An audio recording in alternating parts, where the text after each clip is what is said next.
Assalamualaikum warahmatullahi wabarakatuh. Halo Sobat Sepuh, bagaimana kabarnya hari ini? Semoga kita selalu dalam keadaan sehat walafiat. Pada kesempatan kali ini kita bertemu lagi dalam segmen Sepuh, Sekilas Pengetahuan. Dalam video ini kita akan mengenal bersama tentang neovisibilitas hilal mabim. Umat Islam di Indonesia khususnya menggunakan kalender Hijriah dalam menentukan waktu-waktu peribadahan, seperti menentukan 1 Ramadan untuk mengetahui waktu berpuasa di bulan Ramadan, menentukan 1 Syawal untuk merayakan Hari Raya Idul Fitri, menentukan 1 Zulhijjah untuk mengetahui 10 Zulhijjah yang merupakan Hari Raya Idul Adha, dan menentukan waktu-waktu peribadatan lainnya. Nah, bagaimana sih pemerintah menggunakan metode yang digunakan dalam penetapan awal bulan Hijriah? Yuk kita bahas bersama saya, Murabbania, Widya Suara, Balai Diklat Keagamaan, Banjarmasin.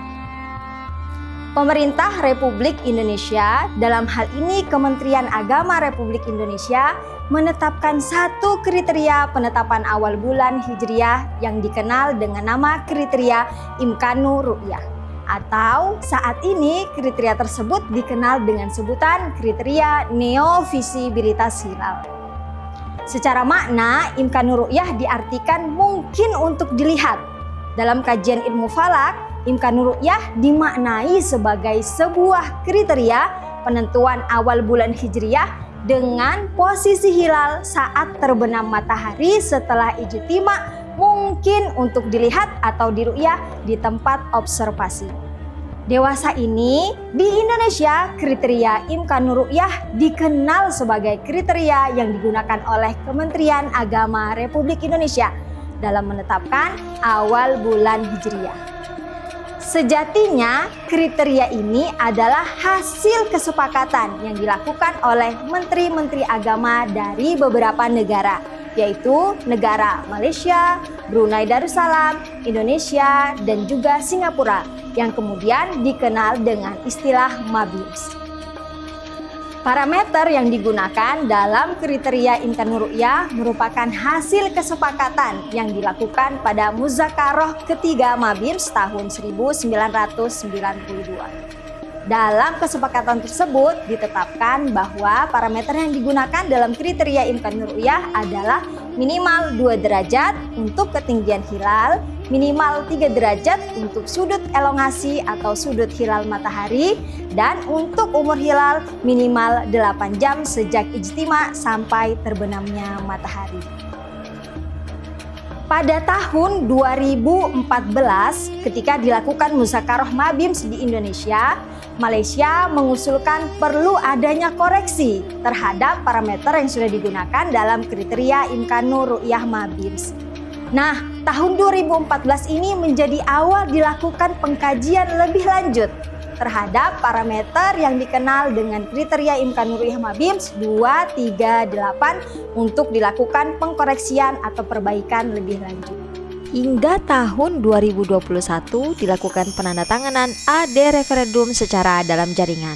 Dalam penandatanganan ini membahas tentang penerapan kriteria baru Imkanur Ru'yah MABIMS atau kriteria neovisibilitas hilal MABIMS. Parameter baru yang ditetapkan adalah minimal 3 derajat untuk ketinggian hilal dan minimal 6,4 derajat untuk sudut elongasi. Sehingga pada tahun 2022 ini menjadi tahun pertama penerapan kriteria neovisibilitas hilal di Indonesia.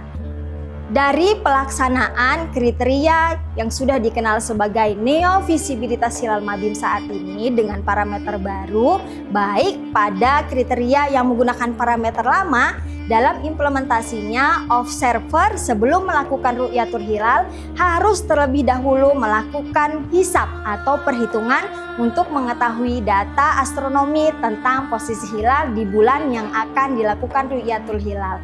Sehingga penentuan data hisab ini menjadi sebuah hipotesis yang dilakukan oleh tim hisab ru'yah Kementerian Agama, kemudian diverifikasi atau dibuktikan melalui ru'yatul hilal. Dalam 3 bulan khusus, yakni pada penetapan awal bulan Hijriah 1 Ramadan, 1 Syawal, dan 1 Zulhijjah, hasil ru'yatul hilal dilaporkan oleh tim hisab ru'yah ke Menteri Agama untuk disampaikan ke dalam sidang isbat. Kemudian hasil ini akan dimusyawarahkan dalam sidang isbat dan disiarkan dalam konferensi pers.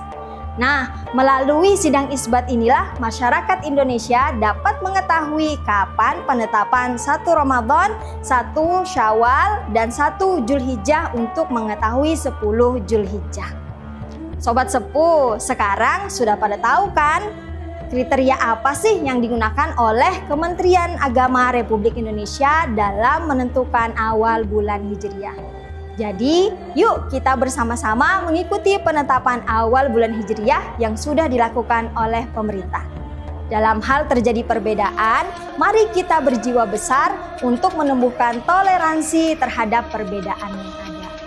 Sekian sekilas pengetahuan tentang neovisibilitas hilal dari saya.